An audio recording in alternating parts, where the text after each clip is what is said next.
नमस्ते दोस्तों। आप सब क्या सोचते हैं कि भारत ने विश्व में क्या दिया है? देखिए, भारत ने इतना कुछ दिया है कि आप गिनते-गिनते थक जाएंगे। जैसे ग्रेविटी, जो लोग आज समझते हैं कि न्यूटन ने दी है। न्यूटन ने ग्रेविटी की डिस्कवरी की थी 1666 में। गणितज्ञ ब्रह्मगुप्त ने न्यूटन से 1000 साल पहले 628 में ग्रेविटी की खोज की थी। ब्रह्मगुप्त अपनी पुस्तक में लिखा है, जैसे अग्नि का काम है भस्म करना और जल का काम है शीतलता प्रदान करना, वैसे ही पृथ्वी का काम है सबको अपनी ओर आकर्षित करना। उन्होंने गुरुत्वाकर्षण के सिद्धांत की व्याख्या की।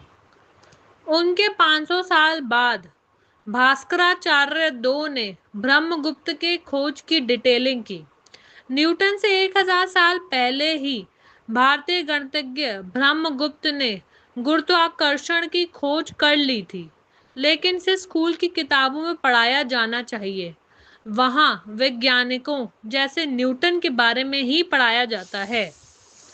महर्षि कणाद ने भी ग्रेविटी के बारे में बताया था। ब्रह्मगुप्त से पहले ऋग्वेद में गुरुत्वाकर्षण के बारे में बता दिया गया था और यह स्कूल में पढ़ाया जाना चाहिए। अन्य जगहों पर यह माना जाता था कि पृथ्वी चपटी है, पृथ्वी स्थिर है। हम ही एक लौते थे जो पृथ्वी को गोल मानते हैं। हमारा ज्योग्राफी के लिए हिंदी और संस्कृत में क्या शब्द है? भूगोल। गोल शब्द आ गया ना। 12 अवतार के दांतों में फंसी हुई पृथ्वी गोल है कि चपटी? सब जानते हैं कि गोल है। इसीलिए भारतीय लोगों ने ही सबसे पहले बताया था कि धरती गोल है। हमारा सनातन धर्म बहुत महान है और इसका और एक प्रमाण मैं आज आपको दूंगी। हमारी पृथ्वी सूरज का निरंतर चक्र लगा रही है। यह बात सबसे पहले निकोलस कॉर्पनिकस ने बताई थी, करीबन 1515 में। मंडल 10 सूक्त 22 मंत्र 14 में लिखा है, जो कि आपकी स्क्रीन पर दिख रहा है।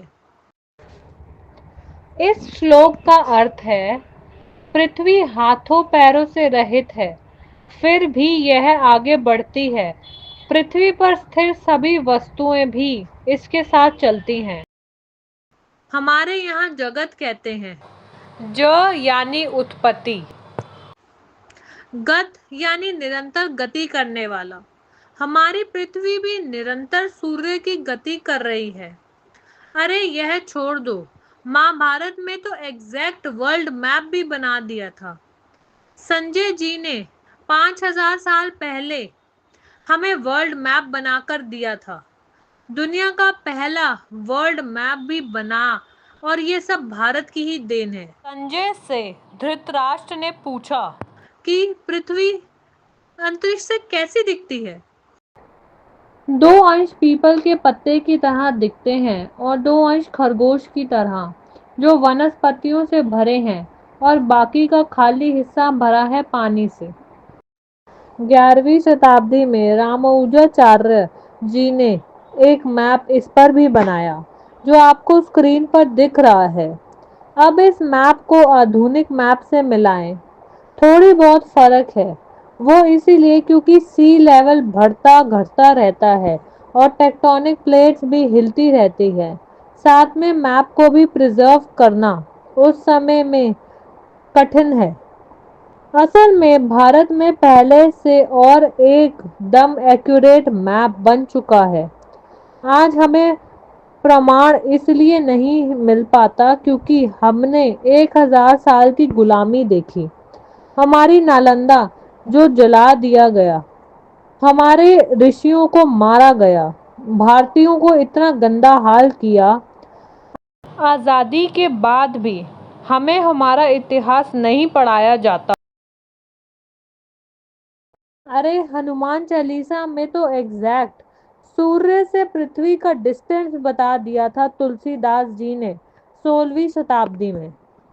हनुमान चालीसा में सूर्य से पृथ्वी का डिस्टेंस बता दिया गया है। हनुमान चालीसा की एक चौपाई है, जुग सहस्त्र जो जन पर भानु, लील्यो ताहि मधुर फल जानू। में सूर्य और पृथ्वी के बीच की दूरी का वर्णन किया गया है, जो आधुनिक विज्ञान से प्राप्त दूरी से लगभग बराबर है। चौपाई का अर्थ है कि हनुमान जी ने एक युग यानी 12,000 वर्ष, सहस्त्र यानी 1,000 योजन, 8 मील की दूरी पर स्थित सूर्य को मीठा फल समझकर खा लिया था। जुग सहस्त्र योजन का अर्थ है 12,000 इंटू 1,000 इंटू 8 मील, जो लगभग 960 लाख मील होता है। एक मील में 1.6 किलोमीटर होते हैं, इसीलिए 960 लाख मील लगभग 15 करोड़ 36 लाख किलोमीटर होते हैं। आप देखिए, पृथ्वी का ऑर्बिट एक परफेक्ट सर्कल नहीं है, यानी पृथ्वी सूर्य के बिल्कुल गोल चक्र नहीं काटता। वह सूर्य का चक्कर ऐसे लगाती है जैसे स्क्रीन पर दिखाया जा रहा है। इसे एलिप्स शेप कहते हैं। इसलिए पृथ्वी से सूर्य की दूरी बदलती रहती है। साथ में थोड़ी बहुत गलती मॉडर्न कैलकुलेशन में भी हो सकती है। सूर्य और पृथ्वी के बीच की औसत दूरी लगभग 15.21 करोड़ किलोमीटर है। क्या आपको याद है वह कथा जब हिरण्याक्ष ने पृथ्वी को कैसे समुद्र में डाल दिया था और भगवान विष्णु ने वाराह अवतार लेकर पृथ्वी को बचाया? कई लोग इस कथा का मजाक उड़ाते हैं, पर अब नासा के 2 टीम्स ने मिलकर यूनिवर्स में सबसे बड़े ओशन की डिस्कवरी की है, जो पृथ्वी से 12 मिलियन लाइट ईयर्स दूर है। इस ओशन में जितना पानी है वह पृथ्वी से मौजूद पानी से 140 ट्रिलियन टाइम्स ज़्यादा है। 1 ट्रिलियन में 1 लाख करोड़ होते हैं। यह महासागर पृथ्वी से उतना बड़ा है जितना आप सोच भी नहीं सकते। गुजरात में सोमनाथ के मंदिर में स्थित भारत के 12 ज्योतिर्लिंगों में एक और पहला ज्योतिर्लिंग है। मान्यता के अनुसार इसे सबसे पहले चंद्रमा देवता सोम ने सोने से बनवाया था। अपने पूरे इतिहास में कई बार तोड़ा गया और फिर इसका पुनर्निर्माण हुआ था। 11वीं शताब्दी में महमूद गजनवी द्वारा इसके विनाश के बाद भारतीय स्वतंत्रता के बाद आखिरी में इसका पुनर्निर्माण 1951 में हुआ। मंदिर के ही दक्षिण में समुद्र के किनारे बाण स्तंभ है, जो बेहद ही प्राचीन है। लगभग 6ठी शताब्दी से बाण स्तंभ का उल्लेख पुस्तकों में मिलता है, जिससे यह सिद्ध होता है कि बाण स्तंभ 6ठी शताब्दी से पहले निर्मित है। बाण स्तंभ, जिससे ऊपरी सिरे पर एक भूगोल आकृति को भेदता हुआ एक तीर या बाण बनाया गया है, जिसका मुंह समुद्र की ओर है, जैसे आपको स्क्रीन पर दिख रहा है। यह इस चीज का भी संकेत देती है कि भारतीयों को पहले ही पता था कि पृथ्वी गोल है। इस बाण स्तंभ पर लिखा है, असमुद्रांत दक्षिण ध्रुव प्रयात अबाधित ज्योतिर्मार्ग। इसका मतलब है कि इधर से साउथ पोल तक सीधी रेखा में समुद्र में एक भी जमीन या बाधा नहीं है। असल में इसके कहने का मतलब ये है कि इस सीधी रेखा में कोई भी पहाड़ या भूखंड का टुकड़ा नहीं है।